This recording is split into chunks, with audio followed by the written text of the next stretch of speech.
The next topic I have is the latest on Scream 7. Now, Scream 6, I don't know if you guys have seen it, but it's already out on Paramount Plus. So if you have Paramount Plus, you could definitely check it out. I saw it when it first came out opening weekend in the movies. I saw it opening night. Absolutely loved the film when I first saw it. The second time I saw it, I started noticing a couple of the flaws and issues that I had with the movie.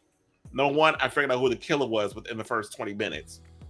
And then there were certain things that were going on. The third act really didn't do it for me.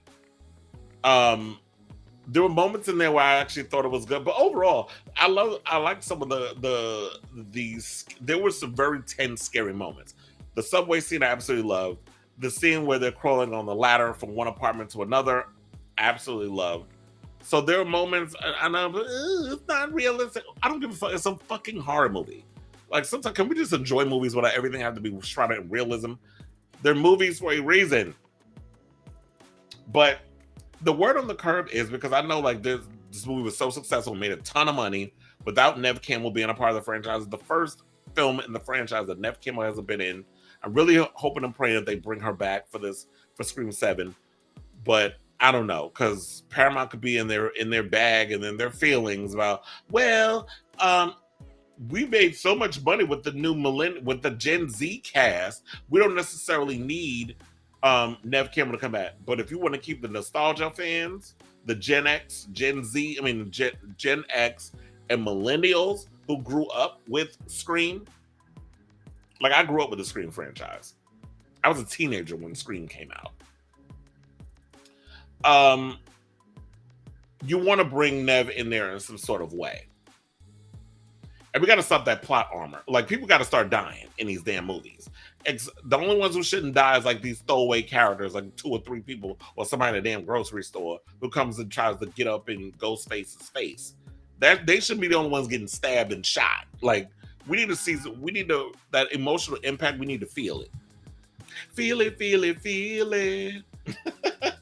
But I still to say, so now there's word on the street that Scream 7 may get delayed. And it's not only because of the writer's strike, but it's because a lot of the actors that are part of the franchise are pretty busy with other gigs. So the writer's strike is one part of it. But there's also, Jenna Ortega was just announced that she's going to be playing Lydia's daughter, as in, Winona Ryder, who's I'm speaking of which, Stranger Things just got delayed because of the writer's strike, and she's in that one on a rider. So I'm wondering if the scheduling is going to overlap. It's just look. A lot of people are going to get affected by this writer's strike. Y'all think it ain't going to hurt you now, but it's going to hurt you down the road, like it did the first time when we had it eons ago. We're still trying to get over getting Hollywood back on its legs because from what happened with COVID, when movies couldn't be in theaters and people couldn't film, and it was just a whole bunch of stuff. You would think these companies would know better, but what do I know, right? So Jenna Ortega is going to be busy. She's got to do Beetlejuice 2, which they're supposed to be filming in the summer. In the fall, she's supposed to start shooting this second season of Wednesday. So, and then they were talking they were going to plan on shooting um, Scream 7 in the fall, which doesn't make sense. I feel like we could wait, start filming it in 2024, and then release it in 2025. I think we can take a little break, especially when this last damn movie felt a little rushed, in my opinion. And we don't need everything so um, on top of each other. We don't need these movies to come out so back to back to back to back. They used to do that to old horror movies back in the 80s. Like with Friday the 13th, they had to have one come out every damn year. Then they got worse as they went along. Except, I was having a conversation with someone earlier because Saturday, the 13th, was the anniversary of Friday the 13th Part 7, The New Blood being released. And I do love that movie because that was basically like when Jason went up against Carrie. Not Carrie Bradshaw. She didn't exist back in those days. Carrie as in Carrie White, the psychic. So they had the girl with the powers that went up against Jason. I did love that movie. It's campy as hell. There are a lot of gay actors in that movie too. But I always said like my favorites is the first one, the second one, the third one, the fourth one. Because the third one's when he gets his mask, the hockey mask. And then hated the fifth because it was a completely different story. Part six was basically the Frankenstein thing when they brought him back to life.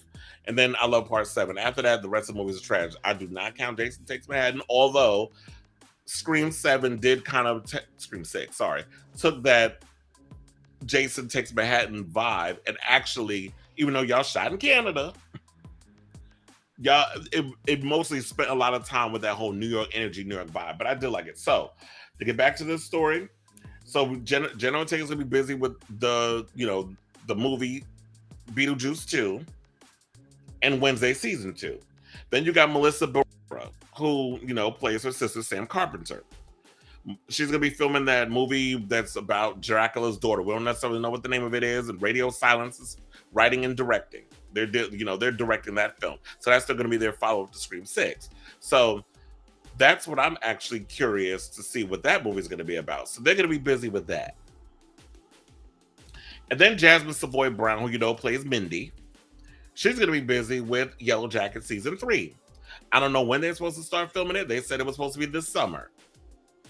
But yeah, she's supposed to be doing that, and I believe Yellow Jackets takes top priority over any other gigs that she has going, because apparently a lot of people like the show. I have yet to watch Yellow Jackets. I do plan on getting around to watching it, but there's a lot of stuff that I have that I'm trying to catch up on.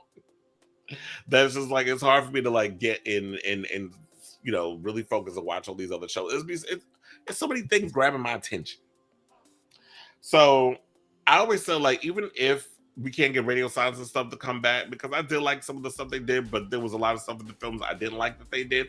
I don't really feel like they captured the essence of what Wes Craven did with this franchise. But I'm not always expecting everybody to do exactly what was already done. They had some great ideas, but I just felt like it didn't really sit. It's not like one of my favorite films, but I did enjoy part 5 and part 6. But I did say, if they really wanted to bring somebody in, why not Christopher Landon? I love what he did with Freaky. I love what he did with Happy Death Day. I like what he did. They brought that campy horror sensibility, which is kind of like the elements of what the Scream franchise is. And to have someone like a Christopher Landon come in and put his stamp on a Scream film, I would definitely love to see that. So I'm hoping that we can get this film going. And if anything, look, Scream 7, I feel like we could wait until y'all start filming it next year. Take your time, write the script, really come up with some really cool ideas, and not take this whole, ripping off Scream 2 by just having the dad and the siblings and everybody else come in and be like, oh, it's a good old-fashioned revenge thing because you killed my child in the previous film. Like, that plot's been worn down. So good luck to y'all. I'm really looking forward to seeing Scream 7 when it comes out. I will go to the theater and see it, so that way I don't get spoiled